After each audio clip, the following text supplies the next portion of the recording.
రోటీ festival కు భక్తులు పోటెత్తుతున్నారు. పోలీసులు కట్టుదిట్టమైన భద్రత ఏర్పాటు చేశారు. పోలీస్ కమాండ్ కంట్రోల్ నుంచి పరిస్థితిని మంత్రి నారాయణ సమీక్షించారు. నిఘా కోసం ఏర్పాటు చేసిన డ్రోన్లను మంత్రి ప్రారంభించారు. అనంతరం అన్నదాన కార్యక్రమంలో మంత్రి పాల్గొన్నారు.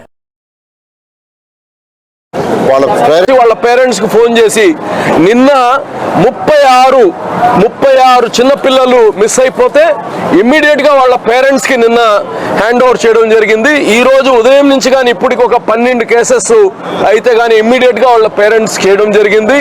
దీన్ని కంప్లీట్ గా ఒక పక్క మంత్రి గారు సర్వేలెన్స్ చేస్తా ఉన్నారు. ప్రతి చిన్న విషయం కానీ ఎస్పీ గారితో అలాగనే ఇక్కడ ఉండే కమిషనర్ గారితో ఫాలో అప్ చేస్తున్నాం. ఎక్కడ కానీ చిన్న కాగితం ముక్క కానీ ఉండకూడదు. దీన్ని చాలా క్లీన్ గా పెట్టాలి అని చెప్పి ఆయన యొక్క ఆధ్వర్యంలో ఇవన్నీ చూస్తున్నాం. చాలా సంతోషంగా ఉంది.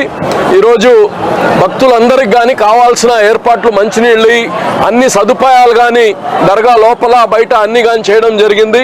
కాబట్టి వచ్చే భక్తులకు కానీ మేము కోరేది ఏంటంటే ఓవర్లోడ్ గా రావద్దు. మీ వెహికల్స్ లో ఎంత కెపాసిటీ ఉందో అంతే రండి. పోయేటప్పుడు కానీ అందరు కలిసి ఓవర్లోడ్ చేసుకొని ఆ బండ్లు ఇబ్బంది కాకుండా ట్రాఫిక్ ని కానీ అందరు ఏదైతే సూచనలు ఇచ్చారో ఆ ట్రాఫిక్ సూచనలు కానీ అందరూ పాటించాలని కానీ తెలియజేస్తున్నా. 2026 రొట్టెల పండుగ సందర్భంగా గౌరవ మంత్రివర్యులు నారాయణ గారు, శాసనసభ్యులు శ్రీధర్ రెడ్డి గారు, వక్ఫ్ బోర్డు చైర్మన్ అజీజ్ గారు ఆధ్వర్యంలో గత 15 రోజుల నుంచి 20 రోజుల నుంచి కూడా రొట్టెల పండుగ సందర్భంగా ఏమేమి కావాలి, ఏం చేస్తే ఇంకా కూడా బాగుంటుంది అని ముందస్తు చర్యలు తీసుకుని పలుమార్లు అధికారులతో సమీక్ష సమావేశాలు నిర్వహించి ఎక్కడ లోటుపాటు లేకుండా చేయాలని ఏదైతే వాళ్ళు ఆదేశాలు ఇచ్చారో ఆదేశాల ప్రకారం అన్ని శాఖల అధికారులు కూడా అటు కార్పొరేషన్ అధికారులు కానీ పోలీసు అధికారులు కానీ ఏదైనా కరెంటు శాఖ కానీ వివిధ రకాల అందరు అధికారులు కూడా చక్కగా సమన్వయం చేసుకుని ఎక్కడా ఇబ్బంది లేకుండా ఈరోజు రొట్టెల పండుగ సందర్భంగా ఇన్ని లక్షలాది మంది భక్తులు వస్తున్నా కూడా ఎక్కడా ఇబ్బంది లేకుండా జరుగుతుందంటే అందరి చక్కటి సమన్వయంతో ఈ రొట్టెల పండుగ విజయవంతం అవుతా ఉంది. రేపటి రోజున ఇప్పుడు అజీజ్ అన్న చెప్పినట్టు రేపటి రోజున ఇంకా కూడా పెరిగే అవకాశం ఉంది. కాబట్టి ఇంకా దాని తర్వాత కూడా అటు నారాయణ గారు మంత్రి గారు కానీ అందరూ కూడా దీని మీద ప్రత్యేకంగా శ్రద్ధ తీసుకుని ఇంకా కూడా ఏం చేయాలో ఈరోజు రేపట్లో ఎలాంటి జాగ్రత్తలు తీసుకోవాలో కూడా అవి కూడా అందరూ తీసుకుంటున్నాం.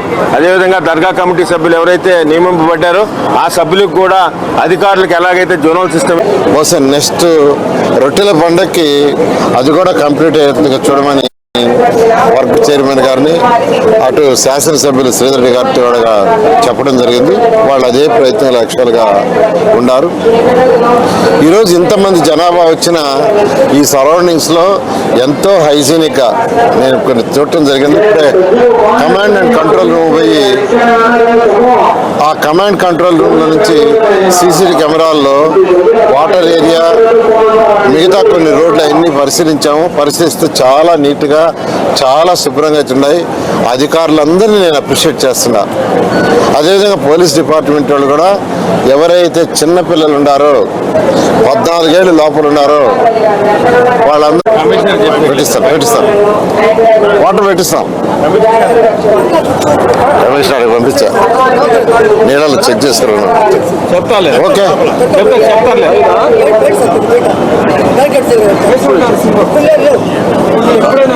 కాళ్ళు కాగుతున్నాయంట.